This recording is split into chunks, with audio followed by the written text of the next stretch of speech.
Perkenalkan, saya Agnes Monika Samarka. Di sini saya akan membahas mengenai baik buruknya sosial media.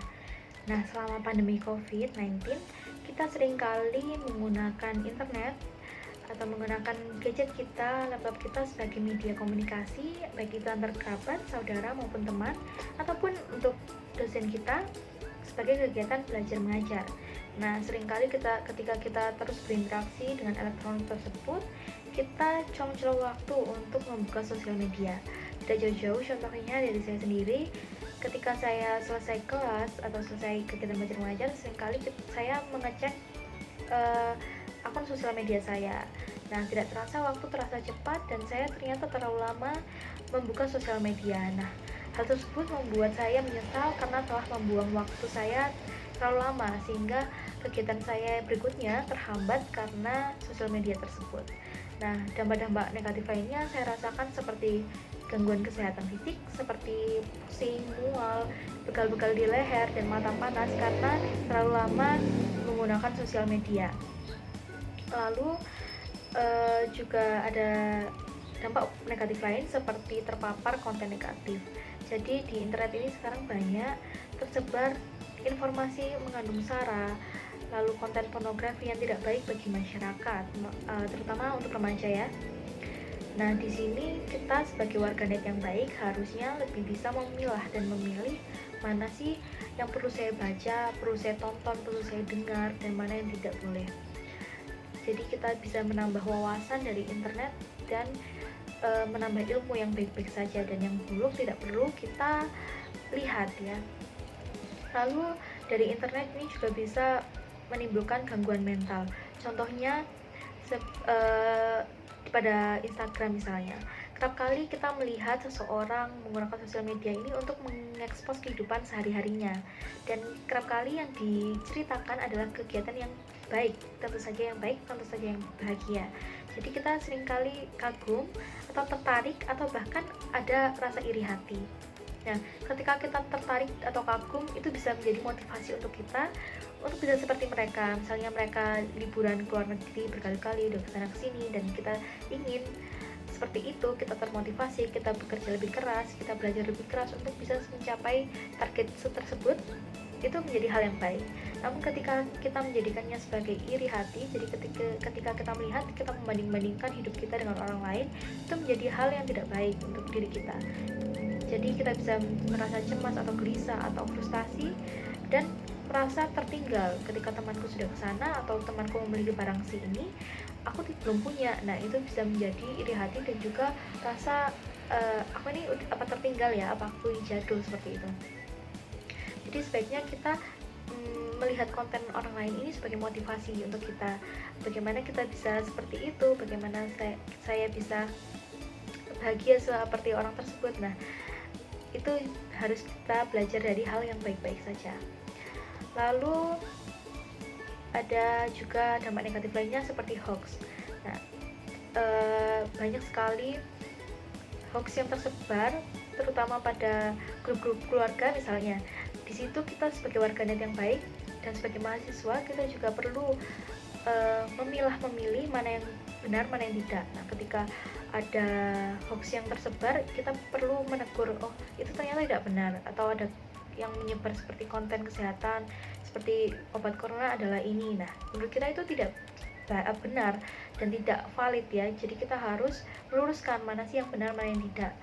Juga ada contoh dari kasus Revina dan Dedi Sugianto, seorang psikolog yang dicemarkan nama baiknya. Jadi si Revina ini mendapatkan informasi bahwa si Dedi ini adalah psikolog cabul. Nah, banyak saksi-saksi yang bercerita pada si Revina. Nah, Revina ini niatnya membantu para korban dan mengunggah pada Instagramnya. Dengan mudahnya dia mengetik kelakuan si Dedi ini yang belum dia tahu validitasnya bagaimana, apakah itu benar atau salah.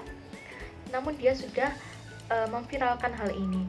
Nah, ternyata setelah diselidiki, si Dedi ini tidak melakukan hal-hal tersebut. Lalu si saksi-saksi ini, korban-korban ini ternyata menipu si Revina. Nah, di situ Yang rugi malah si Revina yang tadi yang niatnya berbuat baik, ternyata dia salah sasaran dan itu merugikan dia harus membayar sejumlah uang kepada Dedi, lalu dia harus mengembalikan nama baiknya, mengundang wartawan untuk diwawancarai atau memberitakan yang benar. Nah, seperti itu ya. Jadi kita tidak boleh terlalu percaya kepada seseorang tanpa kita ada bukti valid, tanpa kita tahu kebenarannya. Itu bisa merusak nama baik orang lain atau dapat bisa menimbulkan sakit hati pada orang lain. Lalu juga sosial media ini dapat berimbas pada gangguan relasi. Jadi ketika kita berkumpul bersama teman-teman kita, seringkali kita hanya melihat HP, tidak saling berinteraksi secara langsung, atau bahkan di rumah dengan orang tua kita seringkali mengabaikan, lalu sibuk main HP sendiri. Nah, itu hal-hal yang tidak boleh kita lakukan. Sebaiknya kita meletakkan HP ketika berinteraksi dengan orang lain dan ngobrol face to face untuk menjalin relasi komunikasi yang baik. Lalu sosial media ini juga dapat memicu kejahatan. Jadi kita juga harus memperhatikan, kita harus menghindari komentar-komentar negatif ketika kita melihat postingan orang yang tidak sesuai dengan diri kita mungkin, atau tidak sealur dengan pikiran kita. Kita tidak perlu berkomentar, mengetik sesuatu yang buruk. Sangat mudah sekali untuk kita mengetik, tapi juga sangat mudah sekali untuk kita meninggalkan akun itu ketika tidak suka, atau kita blok, atau kita keluar dari akun tersebut. Itu jauh lebih mudah. Jadi kita tidak perlu membuang energi untuk mengetik hal-hal buruk, dan itu juga bisa menyebabkan sakit hati untuk si orang tersebut. Apa dia tersinggung, apa dia dendam, kita juga tidak tahu. Jadi berhati-hatilah dalam bersosial media. Hal itu juga sudah diatur dalam UU ITE dan kita juga dapat terjerat pasalnya. Jadi kita harus berhati-hati.